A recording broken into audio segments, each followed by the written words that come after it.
ఆగిరిపల్లి మండలం శోభనాపురం గ్రామంలో జరిగిన హింసాత్మక ఘటనను రాష్ట్ర మంత్రి నూజివీడి ఎమ్మెల్యే కొలుసు పార్థసారథి తీవ్రంగా ఖండించారు. గ్రామానికి చెందిన నక్కనబోయిన సాంబశివరావుపై జరిగిన దాడి ఘటనపై పోలీసు అధికారులు కఠిన చర్యలు తీసుకోవాలని ఆదేశించారు. ఇలాంటి సంఘటనలు ప్రజాస్వామ్యానికి మంచివి కాదని పేర్కొన్న మంత్రి దాడికి పాల్పడిన వారు ఎవరైనా చట్టప్రకారం చర్యలు తప్పవని స్పష్టం చేశారు. బాధ్యులను గుర్తించి బాధితుడికి న్యాయం జరిగేలా చూడాలని, శాంతి భద్రతల పరిరక్షణలో ఎలాంటి రాజీ ఉండదని మంత్రి కొలుసు పార్థసారథి తెలిపారు. కార్పొరేట్ విద్యా సంస్థలకు దీటుగా ప్రభుత్వ విద్యా సంస్థలను అభివృద్ధి చేస్తున్నామని మంత్రి సవిత తెలిపారు. విద్య ద్వారానే కురుబ సామాజిక వర్గానికి చెందిన విద్యార్థులు ఉన్నత శిఖరాలు అధిరోహించగలరని ఆమె పేర్కొన్నారు. గడిచిన 2 ఏళ్ల పాలనలో పశ్చిమ నియోజకవర్గంలో గణనీయమైన అభివృద్ధి పనులు నిర్వహించామని ఎమ్మెల్యే సుజనా చౌదరి తెలిపారు. త్వరలో నియోజకవర్గంలో భారీ బహిరంగ సభను ఏర్పాటు చేసి ప్రజలతో మరింత మమేకమై వారి సమస్యలు తెలుసుకొని రాబోయే రోజుల్లో పరిష్కారానికి చర్యలు తీసుకుంటామని ఆయన భరోసా ఇచ్చారు. జీవో నెంబర్ 30 ద్వారా పేదలకు ఇళ్ల పట్టాలను రిజిస్ట్రేషన్ చేయనున్నట్లు ఆయన ప్రకటించారు.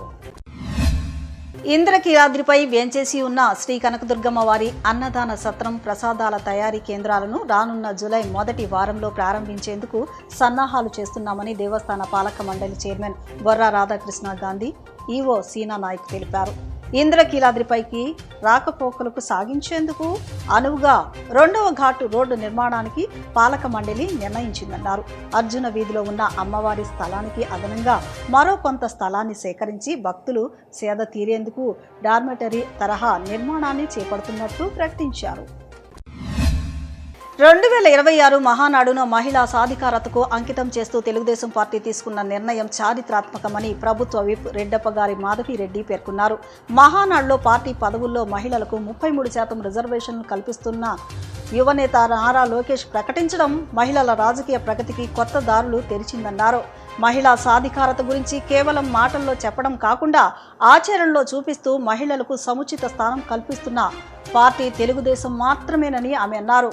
మహిళలకు రాజకీయ అవకాశాలు, నాయకత్వ బాధ్యతలు అందించే దిశగా ఈ నిర్ణయం కీలక మైలురాయిగా నిలుస్తుందని అన్నారు. మహిళల రాజకీయ భాగస్వామ్యాన్ని పెంచాలనే లక్ష్యంతో కేంద్ర ప్రభుత్వం తీసుకొచ్చిన నారీ శక్తి వందన్ చట్టం దేశ ప్రజాస్వామ్య చరిత్రలో ఒక గొప్ప సంస్కరణగా నిలిచిందని పేర్కొన్నారు. Janasena party Andhra zone convener Badita Shankar ఆధ్వర్యంలో దుర్గమ్మ దర్శనానికి వచ్చే భక్తులకు మజ్జిగ పంపిణీ చేయడం అభినందనీయమని పలువురు జనసేన పార్టీ నాయకులు అన్నారు. జనసేన అధినేత పవన్ కళ్యాణ్ స్ఫూర్తితో బాడిత శంకర్ చేస్తున్న సేవా కార్యక్రమాలను జన సైనికులు అందరూ ఆదర్శంగా తీసుకోవాలని వారు కోరారు. ఇదే సేవా స్ఫూర్తిని కొనసాగించాలని వారు సూచించారు. నగరంలోని అన్ని సర్కిళ్ల పరిధిలో ప్రత్యేక బృందాలతో డీ షీల్డింగ్ పనులు వేగంగా కొనసాగుతున్నాయని నగరపాలక సంస్థ అదనపు కమిషనర్ డాక్టర్ డి చంద్రశేఖర్ తెలిపారు. ఇప్పటి వరకు 128.91 కిలోమీటర్ల డ్రైన్లలో 116.56 కిలోమీటర్ల మేర పనులు పూర్తి చేస్తున్నట్లు, మిగిలిన 10.97 కిలోమీటర్ల డ్రైన్లలో కూడా పనులు వేగంగా పూర్తి చేస్తామని తెలిపారు. తెలంగాణలో కొంతమంది రాజకీయ నాయకులు, జర్నలిస్టుల ముసుగులో ఉన్నవారు ఆంధ్రప్రదేశ్ రాష్ట్రం పట్ల ఇష్టానుసారంగా మాట్లాడుతుంటే మనసుకు గాయమైందని, అందుకే ఆంధ్రప్రదేశ్ పరిరక్షణ సమితిని ఏర్పాటు చేశామని సమితి వర్కింగ్ ప్రెసిడెంట్ పిల్లా శ్రీనివాసరావు తెలిపారు.